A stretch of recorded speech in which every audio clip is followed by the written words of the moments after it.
खबर मध्य प्रदेश से है, जहां होशंगाबाद जिले की बनखेड़ी तहसील के ग्राम रामनगर के निवासी छात्र शिवाजी की संदिग्ध मौत को लेकर बनाए जा रहे राजनीतिक दबाव के संबंध में आज डीजीपी मध्य प्रदेश से मुलाकात कर उन्हें पत्र सौंपा गया। पूर्व मुख्यमंत्री दिग्विजय सिंह ने डीजीपी से अनुरोध किया है कि दोषियों के खिलाफ पुलिस अदालत में पूरे तथ्य पेश करें, जिससे उन्हें सख्त से सख्त सजा मिले और पीड़ित परिवार को न्याय मिल सके। ये प्रकरण बहुत ही गंभीर प्रकरण है, जिसमें कि एक स्कूल में पढ़ने वाले छात्र से संबंधित है। मेरे साथ हरिराम चौधरी जी हैं, उनके छोटे भाई हैं। हरिराम चौधरी जी का बेटा शिवाजी, ये सरस्वती ग्राम उदय विद्यालय गोविंद नगर बनखेड़ी में छात्रावास में अध्ययन कर रहा था और 7 दिसंबर 2019 को ये अपने छात्रावास से साइकिल पर निकलता है। सीसीटीवी कैमरा पर इसका बताया जाता है कि ये साइकिल पर बैठ के निकला। वहां के जो प्रशासकीय तंत्र है, उसकी जिम्मेदारी थी कि कोई छात्रावास से बच्चा बाहर जाता है तो बिना इजाजत के ना जाए। फिर ये बच्चा वहां से कैसे निकला और किसकी साइकिल पर निकला? ये घटना 10:30-11 बजे की है और लगभग 1 और 1:30 के बीच में खबर मिलती है कि एक लावारिस लाश ट्रेन ट्रैक पर है, ये बनखेड़ी स्टेशन के पास में। 3 बजे हरिराम चौधरी जी के पास विद्यालय के लोगों से खबर आती है कि आपका बेटा यहां से कहीं चला गया है, गुम है। जो लाश पाई गई उसमें वो स्कूल का जो नाम है उसके टी-शर्ट या शर्ट पहने हुआ, लेकिन उसके बावजूद भी उस सरस्वती ग्राम उदय विद्यालय के प्रशासन तंत्र ने यह जानकारी मिलने के बावजूद भी उसे पहचानने से मना कर दिया। इसी बीच हरिराम चौधरी जी के पास संदेश गया कि बच्चे का मोबाइल का इटारसी के पास ट्रैक हो रहा है। जब उन्होंने कहा कि वो तो उसके पास मोबाइल फोन ही नहीं, तो वो कैसे होगा?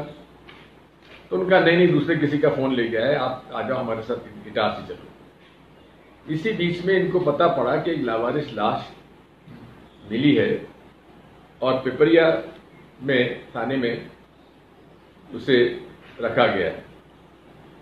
अब जब ये वहां पहुंचते हैं तो तब तक पोस्टमार्टम उसका हो चुका था, जबकि पहचान होनी चाहिए थी वो नहीं हुई और उसको दफनाने का पूरा बंदोबस्त कर लिया गया था। इस पूरे मसले में इस सरस्वती ग्राम उदय विद्यालय का जो रहा है बहुत संदिग्ध रहा है। इस बारे में हमने जांच की मांग की थी। हमने तो जो हमारे पास जानकारी थी लगा कि इसका मर्डर किया गया है, क्योंकि इस बच्चे को काफी प्रताड़ित किया जा रहा था। इसको अपनी क्लास से अलग कर दिया गया था। 4 दिन से इसको मना था कि आप तुम क्लास में नहीं जाओगे। केवल इसका कसूर यह था कि इसने अपनी बात कुछ कह दी और उसके चांटा मारा। तो उससे नाराज होकर इसने कुछ कह दिया कि मैं आप लोगों का भंडा फोड़ करूंगा। उस बात से इसे अलग रखा गया था। अनिल अग्रवाल जी का इसके साथ जो संबंध जो कि मैसेजेस में आ रहा है, उससे ऐसा लगता है कहीं न कहीं इनके अनैतिक संबंध इसके साथ उसके जुड़ गए थे और उससे पीड़ित होकर ये छात्र वहां से निकला। हमने तो रिपोर्ट की थी, उनके पिताजी ने रिपोर्ट की थी, इसकी हत्या की गई, लेकिन पुलिस ने इसे आत्महत्या का प्रकरण बनाया। तो आत्महत्या का प्रकरण भी अगर बनता है तो किसकी वजह से आत्महत्या करने पे मजबूर हुआ, उस पर भी कार्रवाई होना चाहिए। और पुलिस ने इस पर कार्रवाई करके आचार्य नरेश पटेल और आचार्य अनिल अग्रवाल, जो अनिल अग्रवाल का इससे संबंध हो गया था, उन पर यह केस दर्ज किया और दर्ज करने के बाद गिरफ्तारी करने की प्रक्रिया शुरू की। पूरा संघ परिवार और भाजपा इस बात में लग गया कि अनिल अग्रवाल निर्दोष है। निर्दोष है या दोषी है, ये आप कौन होते करने वाले? पुलिस ने जांच की, दोषी पाया गया, अदालत को तय करने दीजिए। लेकिन प्रभाव डाल के जो मेरी जानकारी भी मिली है कि अनिल अग्रवाल का नाम दोषियों में से निकाल दिया गया है, जबकि पूरा इन्वेस्टिगेशन की रिपोर्ट जिसकी कॉपी हमारे पास है, उसमें बात साफ है कि अनिल अग्रवाल इसमें दोषी है और उसी की वजह से उसने आत्महत्या की थी। तो डीजीपी साहब से हमने अनुरोध किया है कि ये बिल्कुल गलत है, किसी के प्रभाव में काम नहीं करना चाहिए और इसमें आचार्य अनिल अग्रवाल को बचाने का यदि प्रयास किया गया, जैसा कि किया जा रहा है, तो मैं निजी तौर पर इस प्रकरण में अदालत में लड़ाई लड़ूंगा। तो बच्चे की उम्र क्या थी और किस? 17 साल जी, 17, लगभग 17 साल।